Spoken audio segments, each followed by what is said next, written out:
Assembly అనేది ప్రజాస్వామ్యంలో ఒక గొప్ప దేవాలయం వంటిది.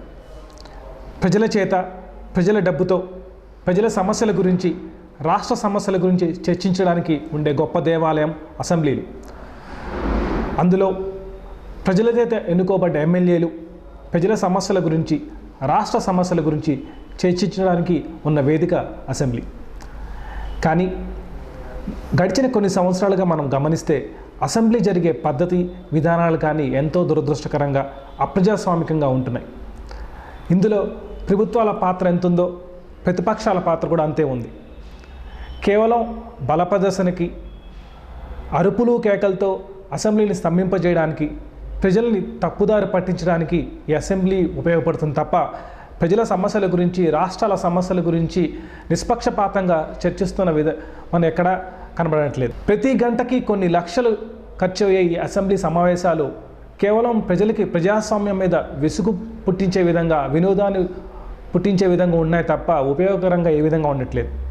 ప్రస్తుతం జరుగుతున్న తెలంగాణ రాష్ట్ర అసెంబ్లీ సమావేశాలు మనం కనుక గమనిస్తే పూర్తిగా దురదృష్టకరంగా, అప్రజాస్వామికంగా, ప్రజలకి తెలంగాణ రాష్ట్రానికి ఏ విధంగా ఉపయోగపడిన విధంగా జరుగుతున్నాయి. ఇందులో ప్రధాన ప్రతిపక్ష పాత్ర ఎంత ఉందో ప్రభుత్వాల పాత్ర కూడా అంతే ఉంది. మనం కనుక ప్రధాన ప్రతిపక్షమైన టీడీపీని కనుక గమనిస్తే ఆ సభ్యులు తెలంగాణ రాష్ట్రం ఏ విధంగా ఇబ్బందులు పడుతుందో చెప్పగలుగుతున్నారు తప్ప ఆ ఇబ్బందులకి నిర్మాణాత్మకంగా సూచనలు ఇవ్వడంలో మాత్రం పూర్తిగా విఫలం చెందుతున్నారు. రేవంత్ రెడ్డి గారు కానీ, ఎర్రపల్లి దయాకర్ రావు గారు కానీ, మిగతా సభ్యులు కానీ ప్రభుత్వాన్ని ఇరకాటంలో పెట్టాలనో, లేకపోతే ఆ ప్రభుత్వ అధినేత అయిన కేసీఆర్ కుటుంబాన్ని బజార్ కీడ్చాలనో, లేకపోతే బయటకు తీసుకురావడం ఉద్దేశమే తప్ప తెలంగాణ రాష్ట్రంలో ఏవైతే విద్యుత్ సమస్య ఉందో, రైతుల ఆత్మహత్యలు జరుగుతున్నాయో వాటికి వివరణాత్మకమైన ప్రతిపాదనలు కానీ, ఏ విధంగా చేస్తే ఏ విధంగా అభివృద్ధి చెందొచ్చో కానీ చెప్పడంలో పూర్తిగా విఫలం చెందారు. వారు కేవలం అసెంబ్లీని స్తంభింపజేయడానికి, టీఆర్ఎస్ని ఇరుకును పెట్టడానికి ప్రయత్నిస్తున్నారు తప్ప నిజంగా ప్రజల పట్ల వాళ్ళకి ఎటువంటి ఆపేక్ష వాళ్ళ వ్యవహార శైలిలో కనిపించట్లేదు. ఇది పూర్తిగా దురదృష్టకరం. మరోపక్క మనం ప్రభుత్వం కనుక గమనిస్తే తెలంగాణ రాష్ట్రం అనేది కొత్తగా ఏర్పడిన రాష్ట్రం. ఈ కొత్త రాష్ట్రంలో ఎన్నో చిక్కులు ఉంటాయి, ఎన్నో నష్టాలు ఉంటాయి. విద్యుత్తు అనేది కష్టంగా ఉండబోతుందని తెలంగాణ రాష్ట్రం ఏర్పడక ముందే అందరికీ తెలిసిన విషయం. అందరికీ కూడా, ప్రజలకు కూడా అర్థమైంది.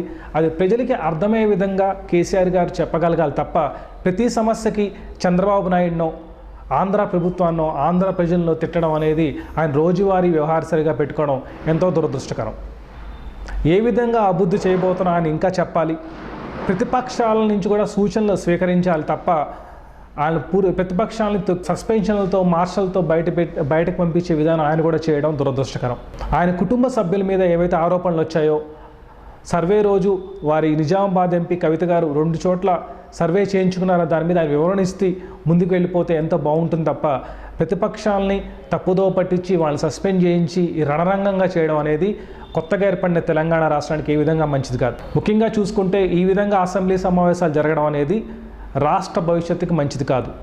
ప్రజలు ఇప్పటికే ప్రజాస్వామ్యం పట్ల, ప్రజల్లో ఉన్న రాజకీయ నాయకుల పట్ల ఎంతో విసుగు చెందుతున్నారు. ఎమ్మెల్యేలు కనుక అసెంబ్లీలో ఈ విధంగా ప్రవర్తిస్తే ముందు ప్రజలు ఓటు వేయడానికి పూర్తిగా నిరాకరిస్తారు, ట్యాక్సులు కట్టడం కూడా మానేస్తారు. సో ఇక నుంచైనా ఎమ్మెల్యేలు తెలంగాణ రాష్ట్రంలో అసెంబ్లీలో సద్బుద్ధితో ప్రవర్తిస్తూ తెలంగాణ రాష్ట్రానికి ఉపయోగపడే విధంగా వ్యవహరిస్తారని ఆశిస్తాం. Thank you.